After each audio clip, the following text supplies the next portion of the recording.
I think there is someone living in my shed. Title says it all, but it also doesn't say anything. Lately, I've been noticing something off about home, like there's something else there with me. My wife and our 2 dogs, but I have not been able to put my finger on it until today. For some context, I live in a duplex. We share this property with another guy in his mid-20s. He has his own house and we have ours, but we share the laundry room that leads to our respective backyards that are separated by a fence. This all started about 2 months ago when the guy sent me a text. "Hey man, just a heads up, someone stole my bike out of the sunroom."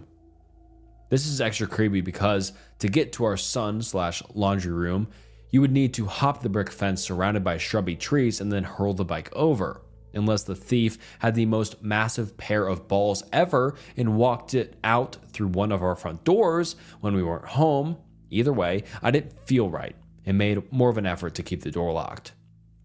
Fast forward to a couple of weeks ago. I let my dogs into the backyard, and one of them starts sniffing at the shed. No big deal. The lizards are coming out with it heating up. They probably just chased one under the door. I finally got them to come in, but didn't give it much thought. I hardly ever go into that shed. Nothing wrong with it. It's just kind of out of the way, and I'm not really a hang out in the shed type of guy. So we generally use it for storage, suitcases, furniture that doesn't fit/match the house, camping stuff, boring suburban shit. We probably enter it maybe 3 times a year. After the 18th day in a row of my dogs being curious about the shed, I decided to give a little look-see to see if maybe there was a Komodo dragon or something in there, since they wouldn't let this thing go. Nope, no Komodo. But what I did find literally made me piss myself just a little bit. Just a few drops. Inside the shed was the bike that my neighbor had stolen a little while back. My first thought was, oh fuck, my wife is a klepto, but quickly ruled that out. She doesn't even like to bike. Then I was briefly worried that my neighbor thought that I was the thief.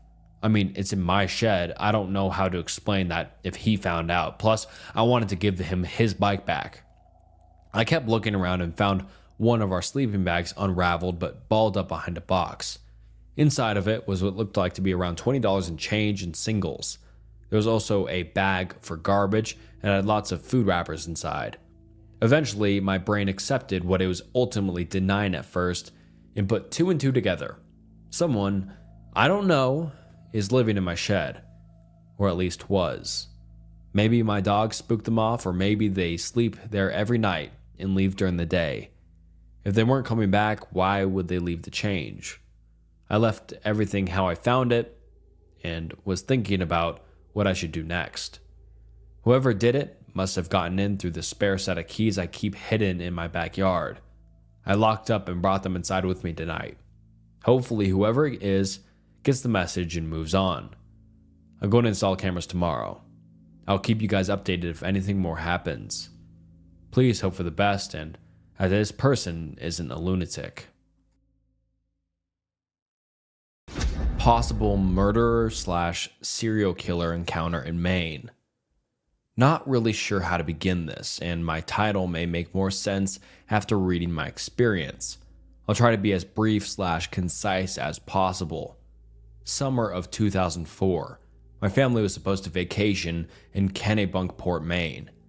My father was stuck in meetings, so he was going to come up from Manhattan a few days after us.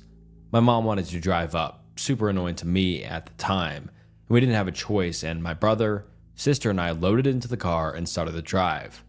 I was about 14 at the time. Drive was uneventful, but there were various delays, and we ended up getting in a lot later than originally planned. Because of this, the owners of the house we were renting from had turned in for the night, and we weren't able to get a hold of them to get the keys. Sounds like horrible planning, but apparently they were pretty strict about the time frame to pick up the keys. My mom, unfazed, decided she wanted lobster, so we went to one of our favorite spots.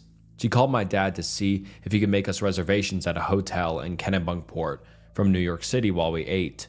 We were enjoying the lobster while a guy came up and started chatting with my mom. I figured it was just a friendly local making conversation. During this, my dad calls my mom, and my mom excuses herself to speak to him. Apparently, all hotels were booked for the nights, go figure. Height of vacation season in Kennebunkport. The plan was for us to drive to the nearest town and just find somewhere to stay until we could pick up the keys for our vacation home. Apparently, the local had been listening into my mom's conversation and came back over once she got off the phone. I want to say, there was nothing outwardly off about him. He was preppy, clean-cut, unassuming, and fit in with the clientele. He told my mom he had a big home with a big guest house we were more than welcome to stay at, and his wife wouldn't mind. Immediately, my reaction was, F that. No way in the world I was staying in a random dude's house in creepy Maine in the dark. No offense to anyone from Maine, but the streets get creepy. My mom, doing her due diligence, determined this guy was legit. Said he was in finance. My mom was an investment banker. And they chatted enough for my mom to determine he wasn't totally full of it. I called my dad hysterical. He said I was overreacting and that I needed to get out of the city more and accept that sometimes people are just nice. So my brother, sister, and I got into our car and followed him back to his house. The guest house was really nice, fully furnished, but the beds were oddly placed. The guest house had 2 bedrooms, and instead of the beds being located in the middle/centered, imagine a symmetrical room layout, they are right under the window in each room. Just seemed kinda out of place. Anyway, fast forward. We were all getting ready to go to bed. My mom hears a knock on the door and it's the guy. He said he was just checking in to make sure we all got settled. Cool. Nice thing to do. About 30 minutes later, he comes back to check in again. At this point, my mom was like, thanks, we're good. We will stop by the house in the morning to say thank you, etc. Fast forward another 30 to 45 minutes. I can't sleep. I'm terrified. We hear this rustling, which is odd because the guest house was nowhere around trees or close proximity to bushes that might cause such a noise. At this point, I see my mom wide awake and look up at the window, like motioning towards the window with her eyes. Let me add, none of the windows had curtains. The guy said it's because his wife was in the process of redecorating. When I looked up, there was a male figure, just standing. I thought I was going to have a heart attack. I don't know how long he was there for. When he walked away, my mom waited a bit and then told us to get our stuff together. She wasn't messing around. We had my dad out on the phone at this point. He was pretty much flipping out at my mom about something, but I didn't hear what. My mom said she was going to put our stuff in the car and to follow her out. This was around 2 a.m. When we got into the car, we pulled around to the front of the main house so my mom could return the key and say thanks and get the fuck out of there. However, when we got to the front, all the lights were off.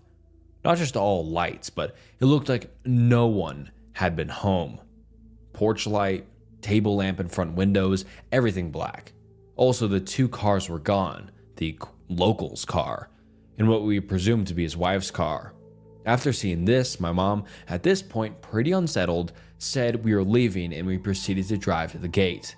The gate at the end of the driveway had been deadbolted, or padlocked, shut from the inside. It wasn't a super strong gate, so my dad said rev it. We were in a big SUV, and just get out of there. We drove straight back to New York City, not speaking the entire time. We have never returned back to Maine, and my parents refused to speak about it. I asked a family member one night about it when he was drunk, and all he said was, "They didn't tell you?" The actual owners of that house were on vacation. I'm assuming my mom or dad followed up with local authorities and figured that out, but never told us. I don't know who that man was or what was planned that evening. I was curious as to whether there were any known serial killers or murderers who were in the area at that time, whether traveling through, etc. Sorry for the long post, just trying to be thorough. The night I learned to not sneak out. To start this off, I'd like to give a bit of context.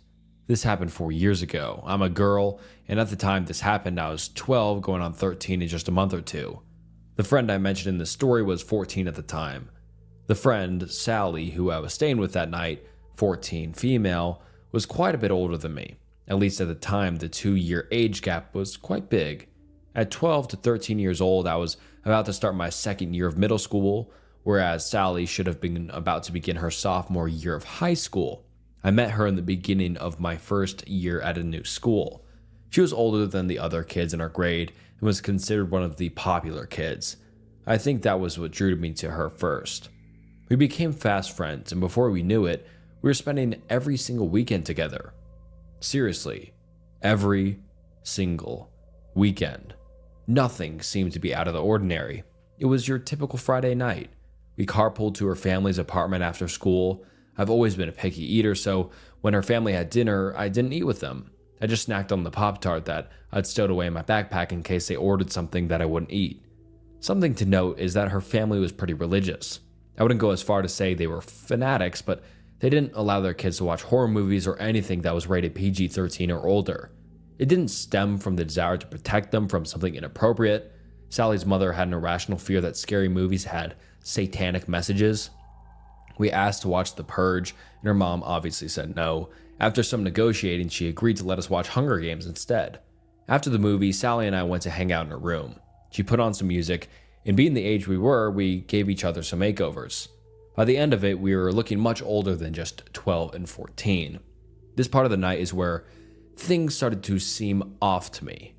Sally wasn't the most positive influence, despite being my best friend at the time. She was manipulative and got off on putting me down. She had a habit of talking to men online and lying about her age. Sally showed me some texts between her and the man she was talking to. I can't give you the exact recount of them, but they consisted of him trying to convince her to meet up with him in just the usual thing you'd expect from a creep online. According to him, he was 19, tall, and blonde with soulful blue eyes. Once I saw the text, I asked if she had a picture of him. Something didn't sit right with me after seeing the messages. She showed me what he looked like, and he was very clearly not 19. This man was at least 40 and looked like he lived in his mother's basement. Then we got a call from him. Sally answered without hesitation. And when I heard the voice on the other end of the call, I felt like I was going to be sick. "You're so pretty. Why don't you come meet me?" he asked. Sally said that she couldn't because she was spending the night with a friend. The mention of that sparked his interest, and then he proceeded to try and ask both to meet him. Sally, lacking any common sense, said yes. Thus begun her plan for us to sneak out and walk 15 blocks to meet him in a deserted McDonald's parking lot. I didn't want to go. I was raised on stories of what happens to teen girls who meet random men from the internet in person. But after adamant pleading from Sally that she didn't feel safe going by herself, I agreed. We took our phones with us for the walk. I had a kitchen knife stuffed in my bra in case something were to happen and I needed to defend myself. The route we had to take to get there didn't have very many street lamps, and there weren't any houses.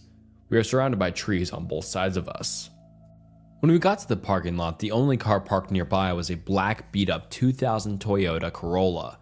The car was still running when we got there, and from what we could tell, there was more than one person inside. The man from the picture got out of the front seat and left the door open behind him before approaching us. I turned my flash on so I could see, and he was obviously on something. I can't tell you what kind of drug it was for the life of me, but his eyes were so wide they looked like they were about to pop out of his head.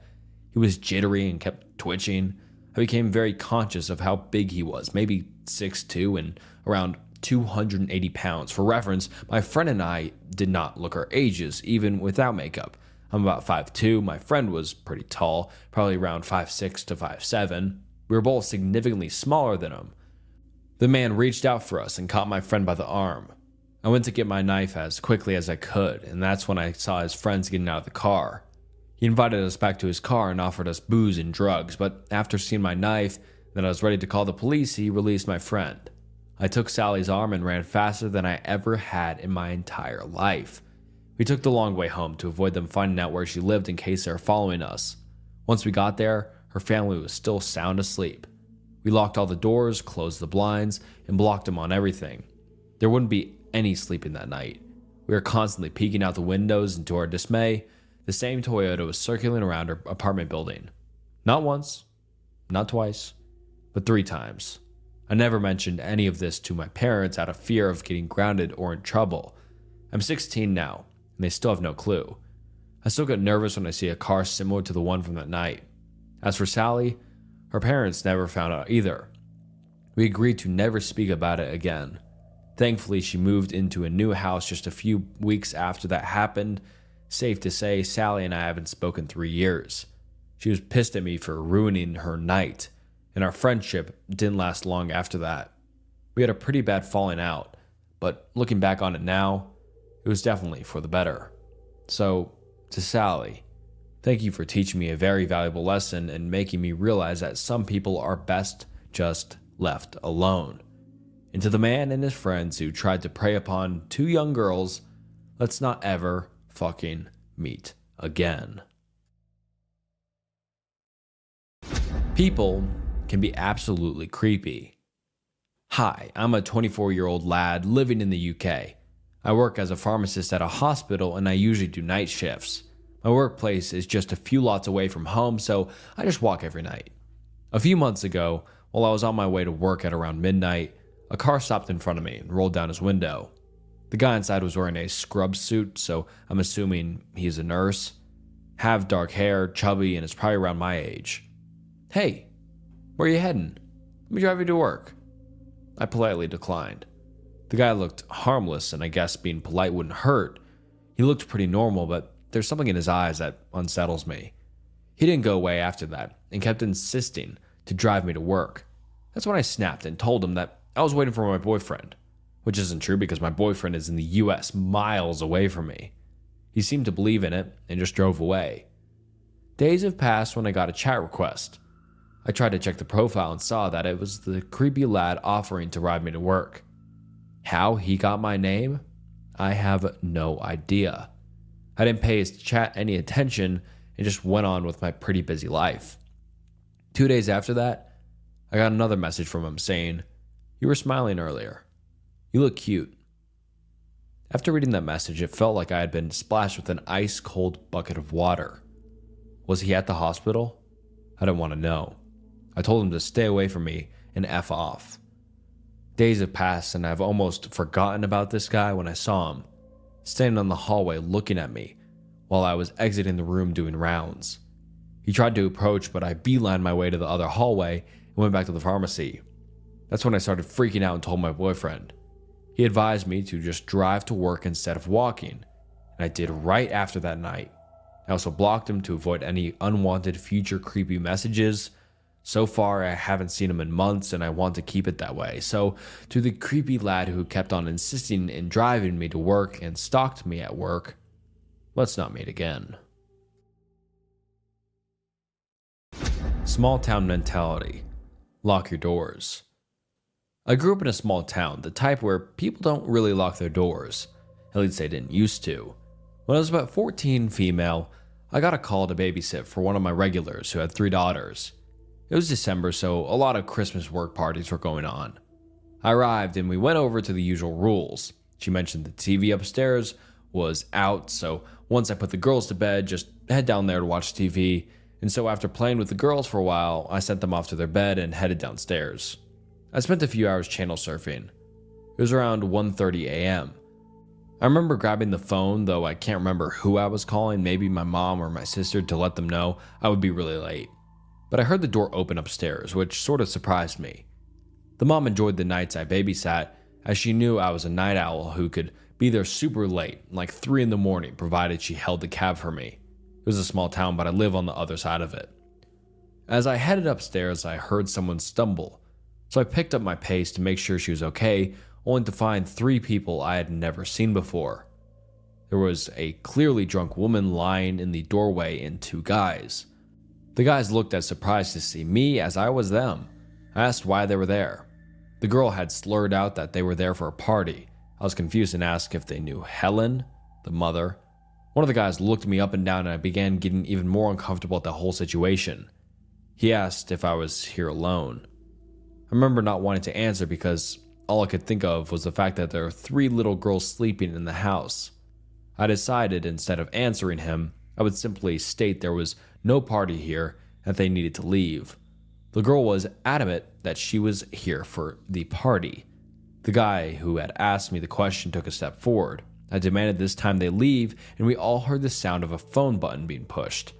I'd forgotten it was even in my hand, but it seemed to be enough to startle the guy who thought I pushed it on purpose. The guy quickly told the other guy they were leaving and helped the woman up. As soon as they were outside, I slammed the door and locked it and quickly ran to the front window and watched them. They continued up the block, so it wasn't merely messing up the house numbers for them. The mom returned home 2 hours later and was confused why the door was locked. She was too drunk, so I just told her. It made me feel safe. I feel stupid for not telling someone, but they didn't really do anything. To the 3 drunks that one winter night, let's not meet again. The tip jar, a scary encounter working at a bikini coffee stand at 4 a.m. I am not willing to share the evidence that earned the verified flair with anyone else except the mods for obvious reasons. The tip jar. Against the advice of my parents, I started working at a bikini coffee stand when I was 17 years old and continued working there until I was 20. If you are unfamiliar with bikini coffee stands, they are little drive-through espresso stands, usually painted in some neon color, where the employees all wear lingerie or bikinis while they serve coffee. I know this sounds strange, and believe me, it is strange. However, the money was good. It was fun at the time, and my parents couldn't really afford to pay for college. There is no loudspeaker where customers place their order. They simply drive up to the stand, order coffee, and make small talk as they ogle you in your skimpy symbol. Anyway, it's kind of hard to explain, so maybe just Google it. The Seattle area has them all over the place. Within a matter of months, the boss gave me the busiest shift. The shift began at 4 a.m. and ended at 9:30 a.m. Though the coffee stand was not officially open until 4:30, I had to count the till, grind the espresso beans, fill up the sinks, take stock, clean if needed, etc. The coffee stand was situated in the corner of a large parking lot, sharing the enormous empty lot with only one other retailer. The other retailer didn't open until around 10 a.m., and so when I arrived, the lot was completely dark, save for one dim street lamp above the stand and another in the far corner of the lot. I pulled up to the stand as I normally did, only this time it was my first shift alone. Normally, I worked with one other girl, as the shift would get far too busy for just one person. I had the routine with regular customers, as I literally worked every single day. The boss didn't believe in time off unless requested. While I worked, I could see cars approach the stand and know immediately what drink to prepare, based on my recognizing a regular customer's vehicle. After almost a year on the morning shift, it was rare to see a new vehicle or meet a new customer. My boss was extremely strict about being fast and efficient. He would have us prepare drinks in advance for our regulars while they waited in the line of cars. My boss was so strict that for the first 6 months of my working there, he would watch constantly on his camera system and call me on the business phone to scream at me for the lack of efficiency. After this, I became so fast at preparing drinks, I guess he decided he would save money by having me work alone in the very early morning hours. He was stingy too. So, like normal, I approached the stand and punched in the access code. I went inside and turned on some music right away to keep myself company. The street lamp directly above the coffee stand had burnt out a few days before, so it was rather dark outside. Coupled with the tinted sliding windows of the coffee stand and the knowledge that I was completely alone, I felt a little creeped out. Though not nearly as creeped out and terrified as I was about to feel in a few minutes. Even though the stand was technically open at 4:30, I wouldn't expect my first customer until about 4:45. I usually arrived at 4, but since it was my first shift alone, I came in at 3:30 to give myself enough time to complete all of the opening tasks. My first customer was always Dave. He drove a red sports car and ordered a double cappuccino, heavy on the foam. He worked for the local Boeing plant and would brag about his high-ranking job in between awkward remarks about my body. You would get used to this sort of thing after a while, but nothing could prepare me for the sort of thing that happened to me on this particular dark morning. Though many of the customers were pervy men like Dave, most of the early morning customers weren't as lecherous as one would expect. They simply needed coffee, and no other business was open as early as ours. In fact, many of my early morning customers were married men in soccer mom vans, in desperate need of caffeine. I glanced up at the clock as I opened the money in the till. 3:50 a.m. I finished the count and walked from the back of the stand onto the main floor. There were 2 steps separating the back of the stand from the main floor. The back of the stand had no windows and contained a bathroom, large refrigerator, washer, dryer, etc. This is the area where many of my coworkers and myself would get ready and joke around where customers couldn't see us. As soon as we walked onto the main floor where customers could see us, uniform was required, meaning lingerie or bikini, as well as heels.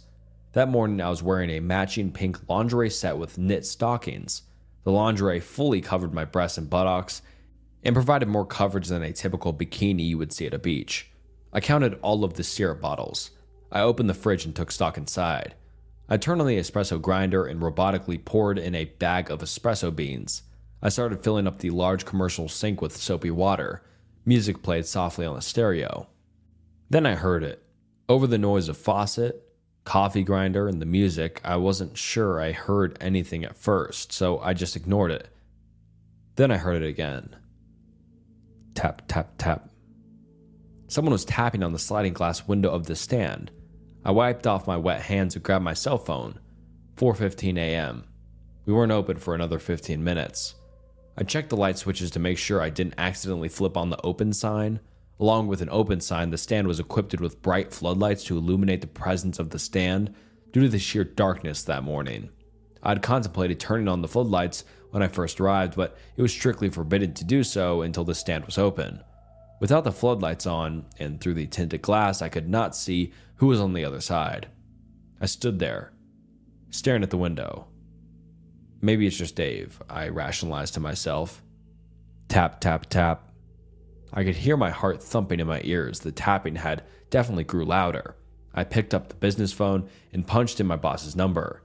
He had an extensive camera system, complete with night vision, and could see in real time both inside and outside of the stand. In the very least, he could tell me who was outside. The phone rang and rang, no answer. I flipped on the floodlights. I walked over to the window and saw the man, now illuminated by the bright lights. His head was pressed up against the glass, hands cupped around his eyes as he tried to see in. I jumped back. "Hi," he yelled through the glass. "Can I get some coffee?" "We aren't open for another 15 minutes, I replied. "My boss will be mad if I open early." "Oh, well, I can wait." The man then walked away from the window and stepped into a small black Honda. I continued my opening duties, warily eyeing the black Honda. At the time, I felt a false sense of security, lulled into the daily routine of my shift. However, this was different. At 4:30, I dutifully turned on the open sign and watched as the man in the black Honda drove up to the window. He was wearing a dark red baseball cap, a thermal shirt, and plaid pajama pants. I opened the sliding window. "Hi, sorry about that. What can I get for you this morning?" I said, trying to sound as normal as possible. The man looked at me for what felt like an eternity. "What I want doesn't appear to be on the menu," he said, not looking up from my crotch. "Okay, so I know what you're thinking. What did I expect working in this profession? Gentlemen?" I brushed his comment aside with a laugh. "We have a great white chocolate mocha." I looked around frantically. Where the fuck was the usual morning guy, Dave? I silently prayed another customer would pull up behind this guy. He looked away and stared at his steering wheel. "I want you to be my maid." "Excuse me?" I said, not sure if I heard him correctly. "I want you to be my maid. I want you to come over to my house wearing a maid costume with nothing underneath. I want to watch you. If you don't clean correctly, I am going to do whatever I want to you." He paused and gripped his steering wheel tightly. "I'm not a nice guy." He looked up at me and smiled. Until that point in my life, I had never seen a truly sinister smile before. I slammed the long serving window shut. I ran to the back of the stand, hyperventilating at this point. I picked up the phone and called my boss repeatedly, no answer. I stood on the steps and peered out the window. The black Honda was gone, replaced by the familiar red of Dave's sports car. I never thought I would be happy to see pervy Dave, but here I was, rushing to the serving window to tell him what had happened. I opened the window, all the while frantically relaying the story. Dave just laughed and muttered something about the guy dreaming. He told me that I was just being paranoid and the guy just had no filter. For some reason, this put me at ease. Dave reached his hand out of the window to place a $5 bill in my tip jar. He tipped this amount each morning. "Wow," he explained. "You just opened and your tip jar is already full." I know I make good coffee, but it's not that great. Huh?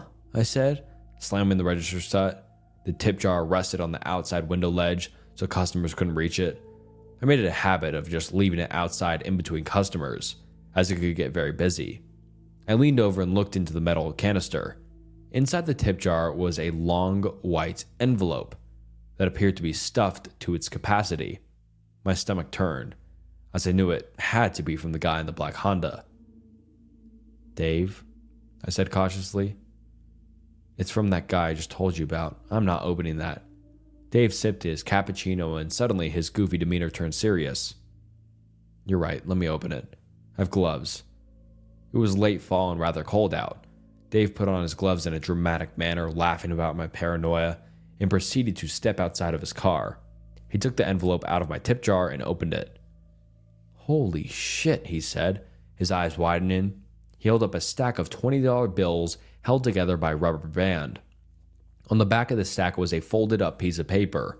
He unfolded the paper and began reading it. His eyes grew even wider. His hands were shaking ever so slightly. What? What does it say? He simply said, Get dressed and call the police. I snatched the note from him, his jaw slightly agape. The note was laden with spelling errors and looked as if it was written in a child's hand. Oddly, there was rather long words that were attempted but spelled incorrectly. It said some very deranged things. There are some things too sick to mention here, but I'll relay the basic message as best as I can recall. Some things you just never forget, even if you want to. So, here it is, without the spelling errors and the length. It was 2 pages long, front and back. You will come to my house. When you arrive, I'll examine you thoroughly. I will then tie you to the post, and you will be punished for what you do. Every inch of your body will be bruised and sore. Afterward, I will untie you and use you in every way possible. Used a different term, but it is extremely graphic and includes the words hogtied. You can scream, but no one will hear you. This is your first payment. Upon reading this note and taking this money, you have agreed to follow through. If you do not follow through, you are a stealing, lying whore, and you will be punished more severely than if you cooperated to this initial agreement. You will clean every inch of my house. There will be no mistakes, or there will be more punishment to follow. I got dressed and called the police and my boss, who finally answered. The police arrived and I went to the station to explain in detail what happened. I handed them the note, along with the money for evidence. The female police officer, who appeared to be in charge, nonchalantly told me that I should probably quit my job, that this behavior was to be expected from customers. I told her that I have never experienced anything like this before. My boss reviewed the outside videotape footage. The footage showed a man standing outside of the coffee stand window just staring inside. Occasionally it showed him leaning his head into the glass and cupping his hands around his eyes for a better view. It also showed him rubbing his crotch. Apparently, he'd been standing outside the window since 3:40 a.m., 10 minutes after my initial arrival. At one point, it showed him going back into his car only to re-emerge several minutes later and finally tap on the window. I was shocked to realize that the man had watched me for almost a full hour without my knowledge. I felt stupid and most of all scared. The footage also revealed that the man had his license plates covered with what appeared to be white paper. After reviewing the footage and the note, the police decided that the man posed a potential threat, and that this behavior was not normal. Duh. They sent an undercover cop back to the stand with me. I was shocked that they wanted me to go right back to work not even 2 hours after the incident. The cop sat outside in an SUV while I worked. The plan was this. If the man drove through again, I was to flick the open sign on and off to alert him of the man's presence. I worked, serving all of my regular customers, trying my best to pretend nothing happened. I was told not to recall the incident to any of my coworkers or customers that morning, in case they knew the man and warned him of police involvement. The man did not return that day. But he did return. Little did I know the day was only the beginning of a year-long nightmare. Edit number 2. To all of those who ask, this happened well over 6 years ago. Final update and conclusion. I have been inundated with messages for part 2. Unfortunately, I'm unable to post the rest of the story for LNM because series posts are no longer allowed.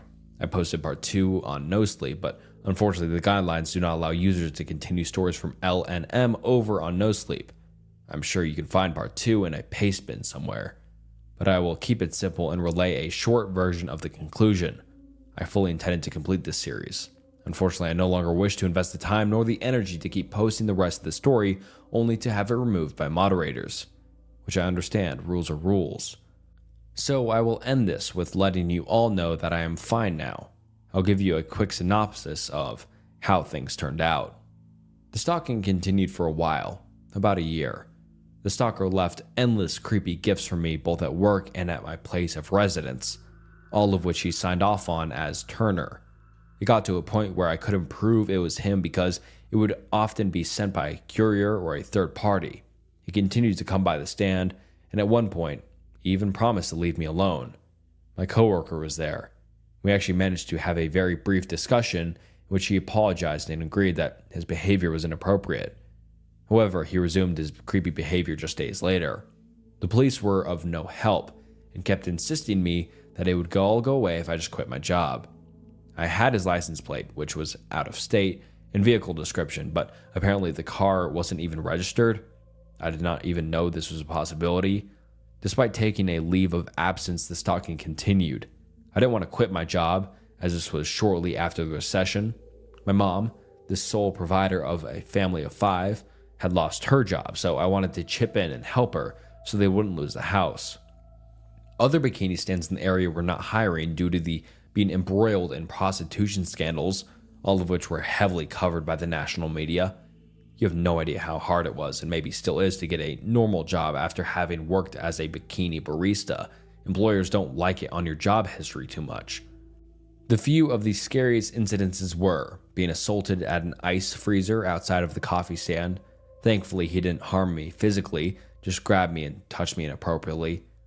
Turner coming through the drive-thru completely naked and J-O'ing into a pair of women's underwear.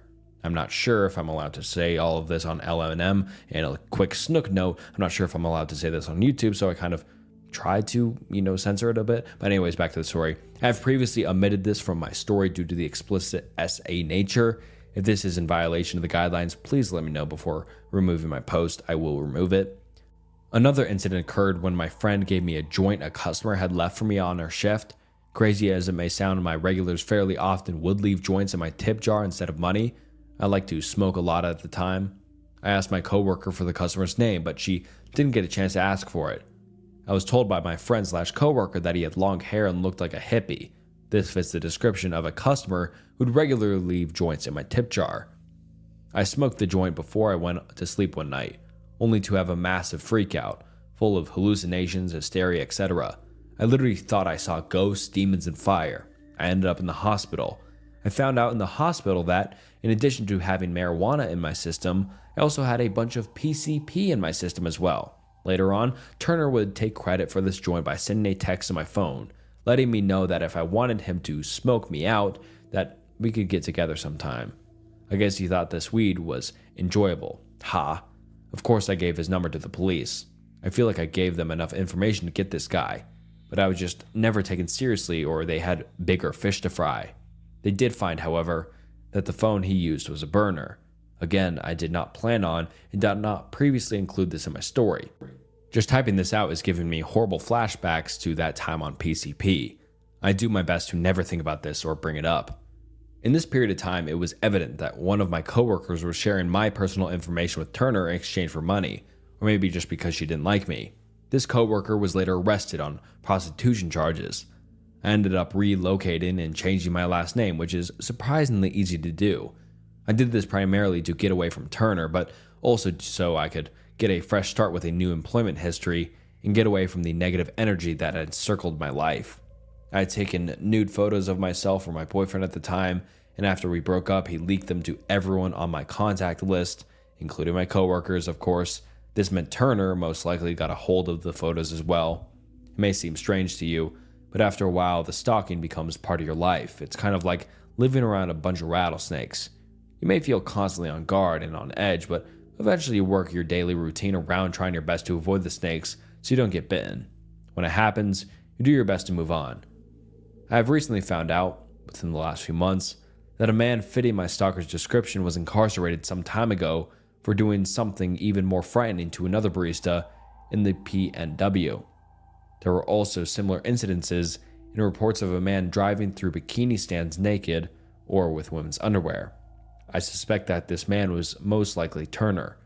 I cannot be sure if it is the same person, as I never was able to find out this person's true first and last name, but I am hopeful that it is him, and he will be locked away for a very long time. I was almost cooked alive. When I was 10, my parents and I went to visit my grandmother for spring break.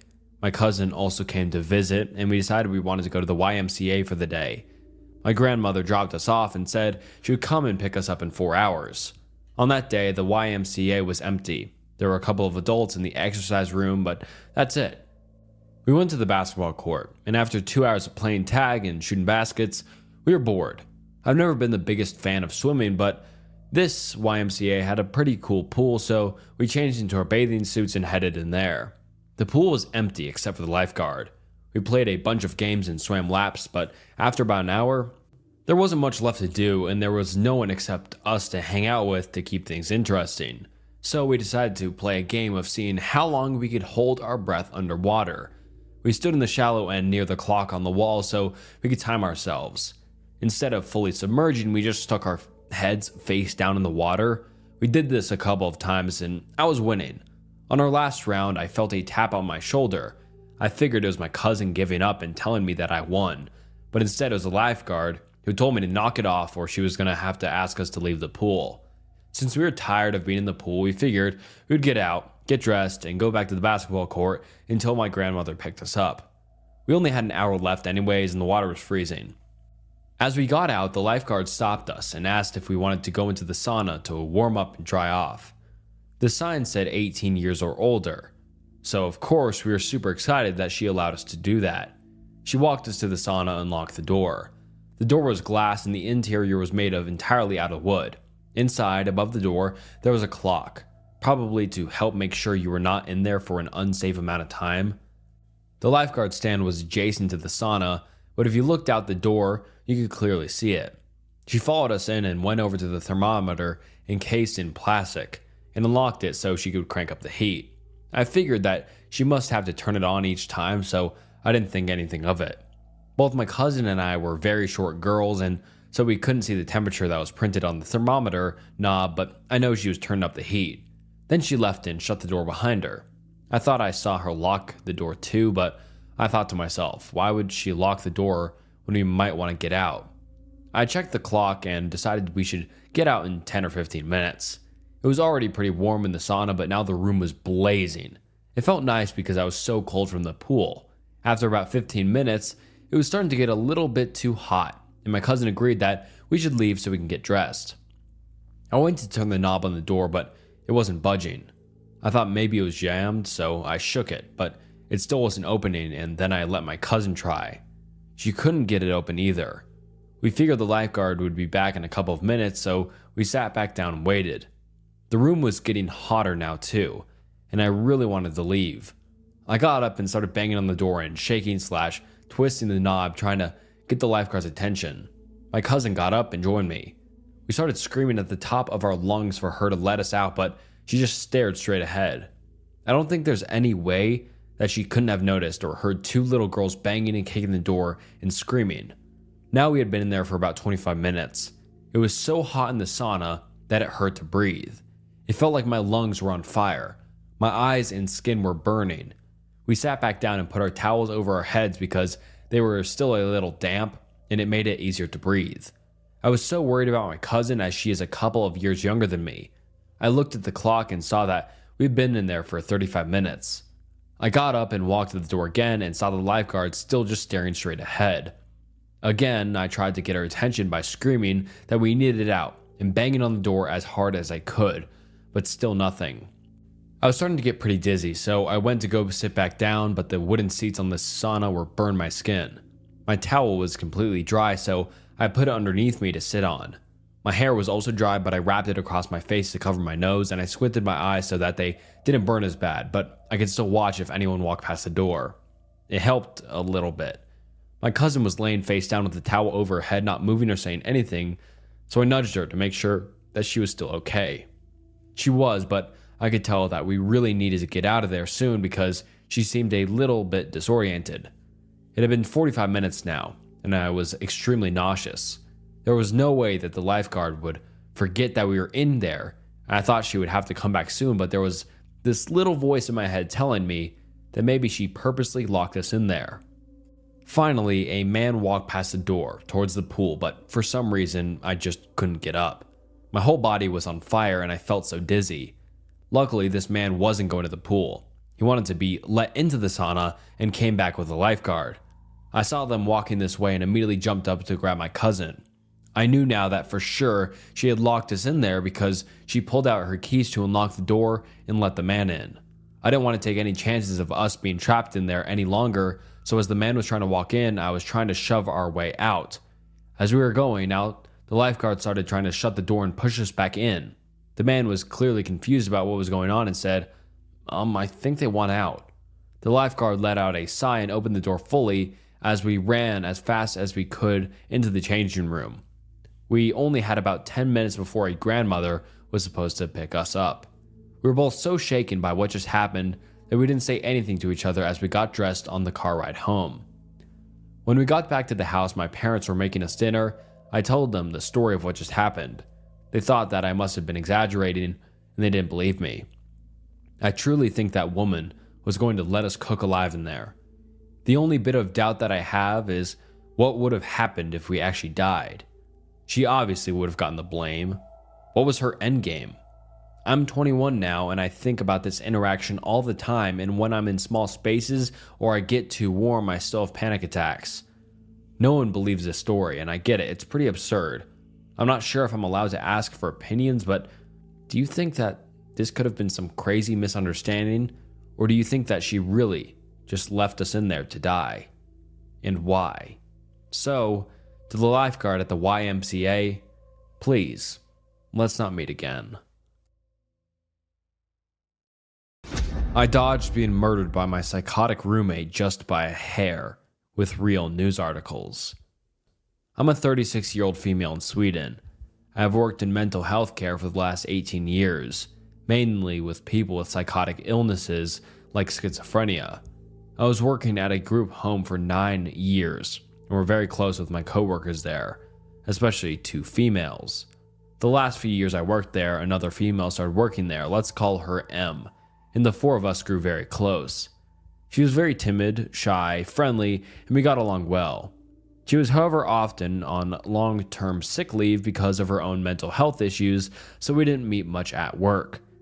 But she always showed up at our after-work dinners, so we continued to stay in touch even when she wasn't well enough to work full-time. She told us that she had a history of schizophrenia herself, just like the patients we were treating, but that she was medicated and hadn't had any psychotic episodes for years. Since I have an education in psychiatry and a long experience with schizophrenia, I have no judgment towards people suffering from the illness, and it didn't bother me being friends with someone who had a diagnosis like that. And even after what I will tell you, I still feel the same way. In the summer of 2023, I had moved on to work at a new place, also within mental health, but this time forensic psychiatry, like a halfway house for mentally ill murderers, etc. The 4 of us stayed in touch and still met every now and then for dinner parties. M told us that she had been evicted from her apartment because of an incident where she had accidentally entered her neighbor's apartment in the middle of the night. She told us that in the huge apartment complex, the doors all look exactly the same, and that she simply walked in the wrong door by accident, and that the neighbors had created a scene out of pure drama and reported her to the police. I somehow felt that while that sounded out of proportion to evict someone just for that, perhaps the landlord took that kind of action because he judged her based on the medical history, and I felt bad for her. I questioned her if something else happened, and she claimed that it didn't, and that was the full story. In Sweden, it's very difficult to get a contract for an apartment when you have gotten evicted. You pretty much get blacklisted. M asked me if she could move in with me. since she was literally on the street, literally homeless. I said, "Of course you can." I've always gotten myself into uncomfortable situations by saying yes instead of thinking about myself, and I had no idea how severe the situation would get when I said yes to M. I live in a pretty small apartment. It's one bedroom that pretty much only fits a bed and a desk, a living room that fits a couch and a TV, no room for an extra bed, a small kitchen, and a small bathroom. I have 2 cats. We decided that M was going to live in the living room, and I offered her to throw my couch out so she could have a bed there. And she said that she was fine with sleeping on the couch since it's comfortable enough. I insisted on giving her a bed, but she declined. There's a door between the living room and a bedroom, but between the living room and hallway, there's just an open arch, so she wouldn't have total privacy. I hung up a thick velvet curtain covering the arch so it at least gave her the sense of a door and more privacy than nothing. There's another door from my bedroom to the kitchen, so I have 2 doors to my bedroom. I have to have one of them open at night since my cats wants to go in and out. And they also have their litter boxes in the bathroom and food and water in the kitchen. I naturally kept the kitchen door open and not the living door open, since that's where M lived and we wanted to keep our privacy somehow. She wasn't working at this time because she was on one of her long-term sick leaves. Well, I was working shifts, so sometimes I had to get up at 6 a.m., and sometimes I didn't get home till like 11 p.m. I have really severe insomnia and need to combine zolpidem, which is Ambien/Stilnoct, with Laergian, which is promethazine. And even with this, I still wake up easily. I told her that I would appreciate if she could try to stay quiet those nights when I have to get up at 6 a.m., but that it's fine if she's loud when I'm off work or when I do the evening shifts. She was a heavy smoker and a coffee drinker, so I bought her a coffee machine. Yeah, I know, I'm a weirdo who don't drink coffee very often, so I didn't have one, to make her enjoy her living situation more. The coffee machine and the sink is placed right outside my bedroom door. The kitchen is very small. So the first night together, I had to get up at 6 for my shift. As usual, I had a hard time falling asleep. M had been up several times that night to go out to smoke, and I woke up every time. At 5 a.m., she started making coffee, and since it's literally outside my bedroom door, I got wide awake from the sounds of it. I asked her in the nicest way possible why she was up this early, asking if she had any plans today. I mean, she's on sick leave, why not sleep at 5 a.m. if you can? And she just said that she couldn't sleep. I said, "Oh, I'm sorry. I would just appreciate if you could wait with making your coffee till 6 a.m. since I really need this last hour of sleep because of work." Adding to why I need my sleep is that I have epilepsy that gets really bad when I don't get enough sleep. I usually get a lot of seizures when I don't get at least 4 hours of sleep. I knew that I'd probably get seizures at work now, meaning that this day would be both stressful and potentially dangerous for me since there's a huge risk that I fall asleep and hurt myself. And it's not a good thing to get cramps and seizures among mentally unstable criminal clients who you're supposed to care for. I know that it's not an ideal situation to work in that field with my condition, and I can inform you all that I did quit after only 6 months.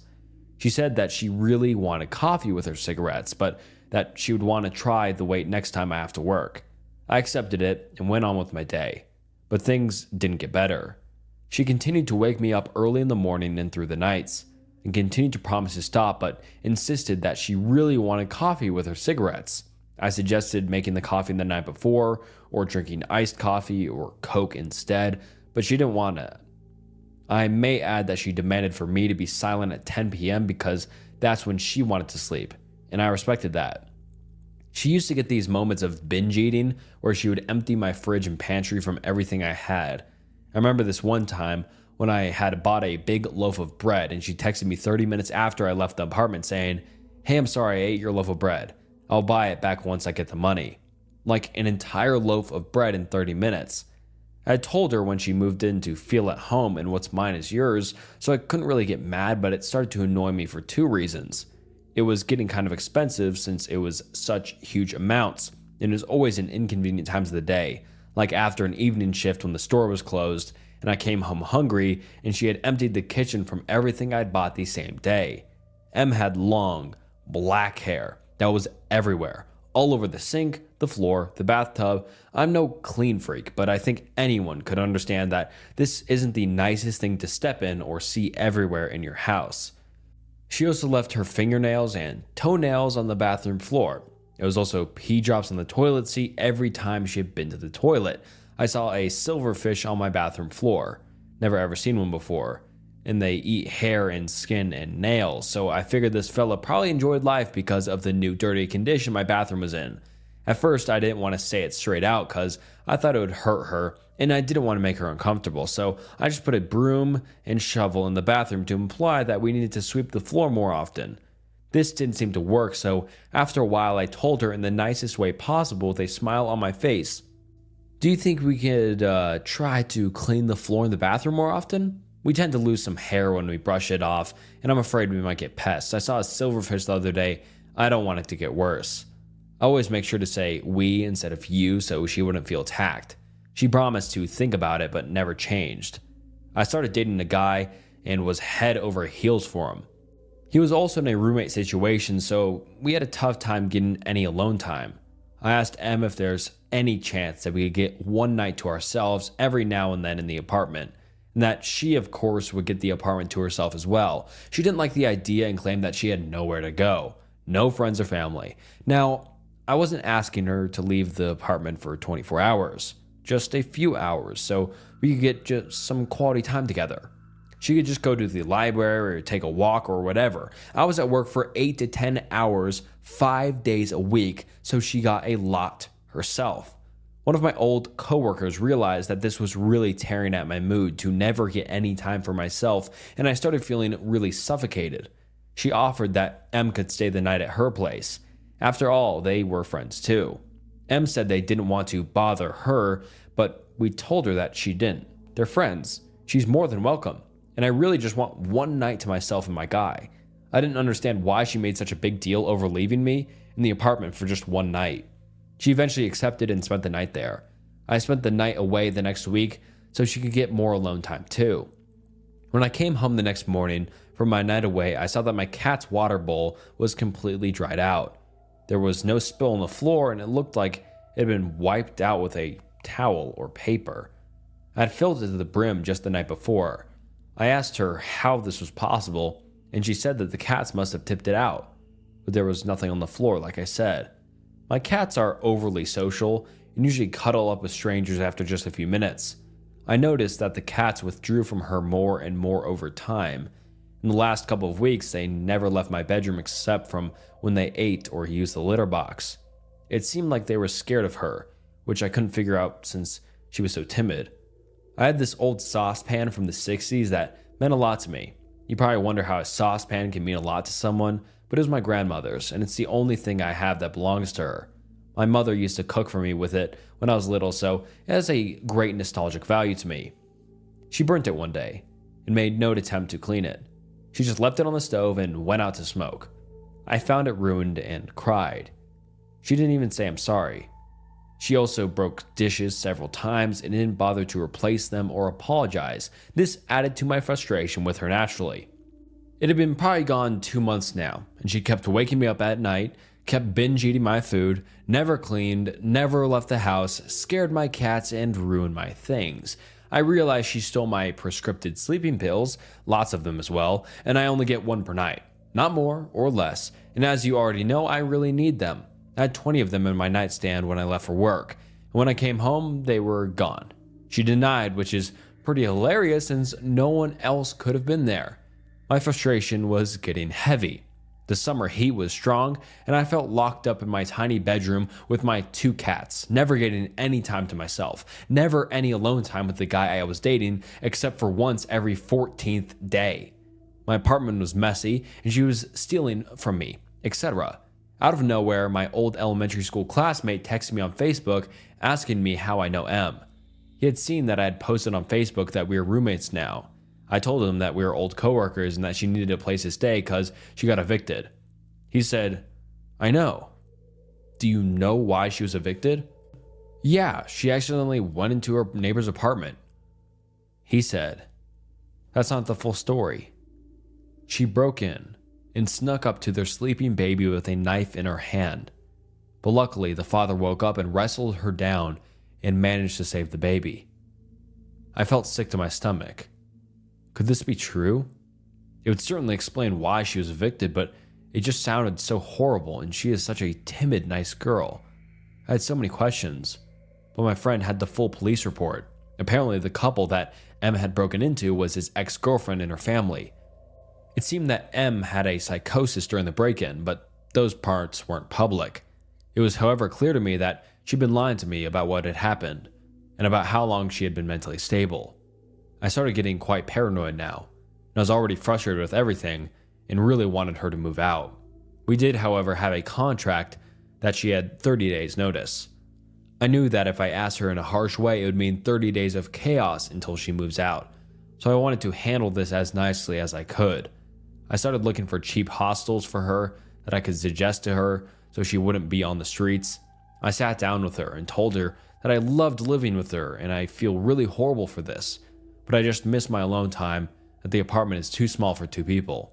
I said it wasn't personal, and that I wouldn't want to live with anyone right now, that I wished it would have worked out, that I am really sorry and hope we will remain friends. She looked crushed and said that it wasn't possible.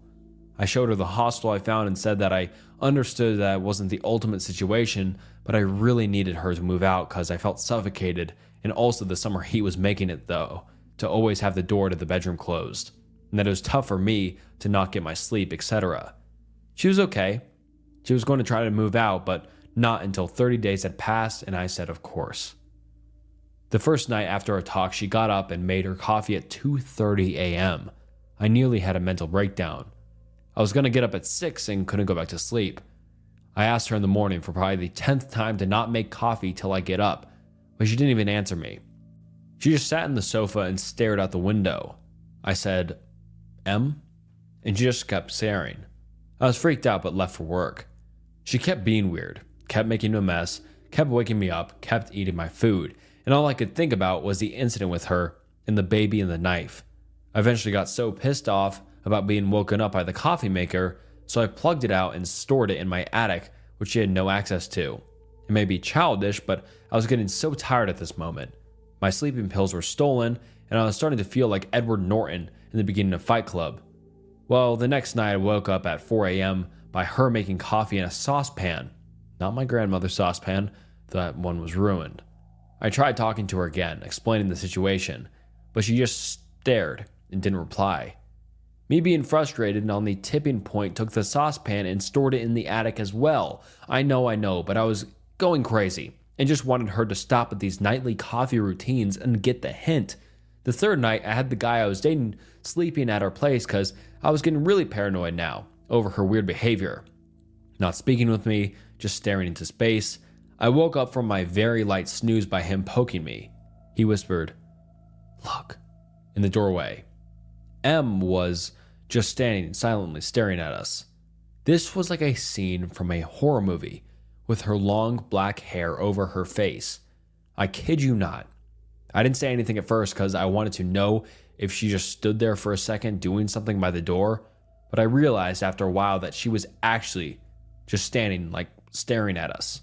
It reminded me of the ending of Paranormal Activity when Katie just stares at Micah in the final scene. So I sat up and said, "What are you doing?" But before I could finish the sentence, she slammed the door shut and I heard the sound of something metal falling on the floor and her running into the living room. I yelled out, "You need to leave," and started crying hysterically because this was turning into a fucking nightmare. Of course I didn't go back to sleep, and I was really happy that I had company that night. I just kept asking myself, had she done this before? Stared at me in my sleep? The next day when I got out of bed, I opened the door and she had slammed shut and saw a kitchen knife on the floor. So that was the metal sound I had heard before she ran off. I took all my knives and locked in the attic as well. I then asked a friend of mine to come to my house and be here when I tell her that she has to move out immediately. That I can't wait 30 days, 27 days. During the conversation, I really tried to stay calm. I know she has a mental illness. I know she means no harm, even though I was so frustrated I couldn't hate her. I was mostly scared and tired. She, however, didn't even answer when I talked to her. She just kept staring out the window. She left the apartment and sent me a text and saying that I was disrespectful for bringing a friend over to her place. Nighttime came and I thought this would be a quiet night finally. No coffee maker or saucepans. But at 3 a.m. I woke up by her burning dry coffee powder in a frying pan. At this moment, I just felt terrified of her. Her face was dead, her eyes were black. I suspected that she had gone into a psychosis. I stopped the fire and just ran off into the living room in silence. I knew she had an appointment with her psychiatrist the next day, and while she was away, I packed all her things. I then sent her a text telling her that she needed to pick them up and give me the keys back, and that I will give her money for a hostel the upcoming 26 days. She didn't reply. The guy I was seeing came to keep me company in case she would fight about it. She didn't. She left the keys without looking at us and left. Our coworkers, who were friends with us both, told me that she moved in with a guy she was dating, and she stayed there for a few weeks till she somehow amazingly got an apartment of her own. She started working again, and I was really happy to hear this. She seemed to do well. Then, in January of this year, one of our old coworkers told me that M had called her and told her that everything must burn, that she had a baby that she must save, and other delusional stuff. She had called 112, Swedish emergency number like 911 about this, but they hadn't taken it seriously. M had then proceeded to burn her entire apartment down because the voices in her head was telling her that she has to burn everything to save her friends and family. Her neighbors had tried to rescue her from the fire, but she had fought them off and ran back in and poured liquor on the fire to make it burn more. She was arrested and sentenced last week for aggravated arson.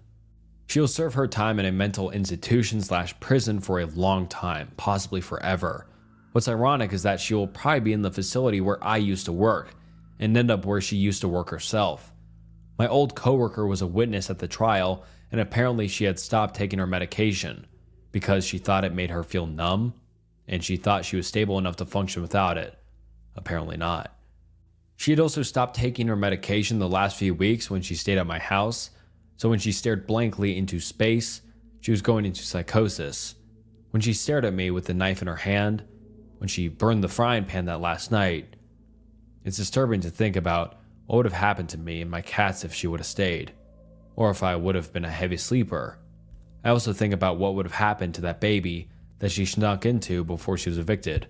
And yeah, I know, it's crazy that I didn't just throw her out by then. It was complicated. The reason why I haven't been able to talk about it with my friends is because they sympathize with her and have minimized my experience, and they think that I make a bigger deal out of it than I believe it has been. I sort of understand it since they have never seen the darkness in her eyes that I saw those last couple of days. Update, May 16th. I just remembered some other things that I wanted to add it to the post. There were several times when I was going to work early in the morning as she occupied the bathroom by taking long baths. I patiently tried to wait till the last minute before knocking and asking her if she could get up and get back in after I had gotten ready and left for work. Just another thing that added to my frustration. I felt really ill one time when she was staying there.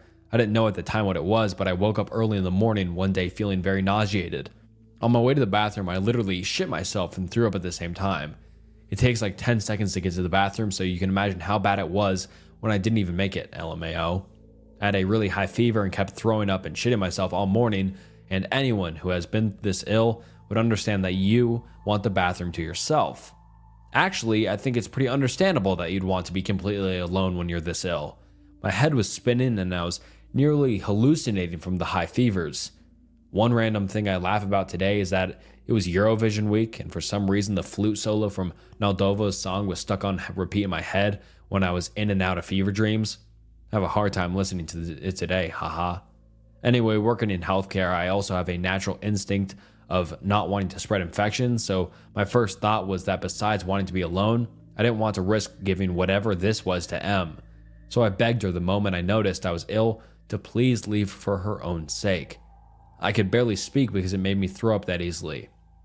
Our friend in common had asked her to water her plants that week, so she had the keys to her place and could have been alone there.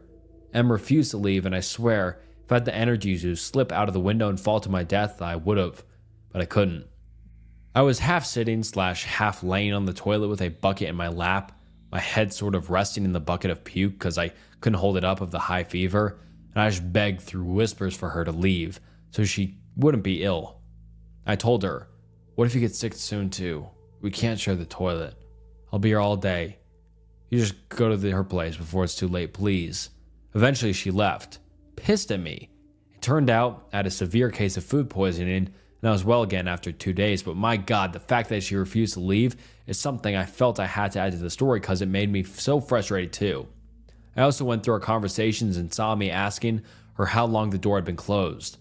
That reminded me that she used to shut my cats inside my bedroom while I was away at work or whatever, so they couldn't eat, drink, or use the litter boxes. She claimed she just recently closed it because she was trying to sleep, but I remember she did it in the middle of the day one time the last few days too. And alright guys, that wraps up the terrifying true Reddit stories. I really hope you enjoyed this video because these stories were very interesting and, like I said, all true, so it makes them very scary in my opinion. But let me know what you'd like to see in the future, what type of stories. What else would you like me to cover? What did you like about this video? What did you not like about this video? And thank you so much for watching to the very end of this video. If you haven't liked the video, please like the video. It helps a ton. And also subscribe to the channel. It's the channel's goal to get 500,000 subscribers. So please subscribe. And all right, enough with the outro. Thank you so much for watching. See you next time.